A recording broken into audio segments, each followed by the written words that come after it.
بسم الله الرحمن الرحيم والتين والزيتون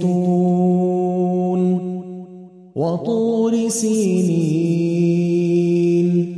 وهذا البلد الأمين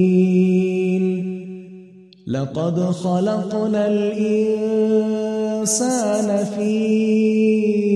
أحسن تقويم ثم رددناه أسفل سافلين إلا الذين آمنوا وعملوا الصالحات فلهم أجر غير ممنون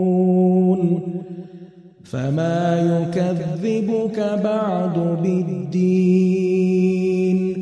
أليس الله بأحكم الحاكمين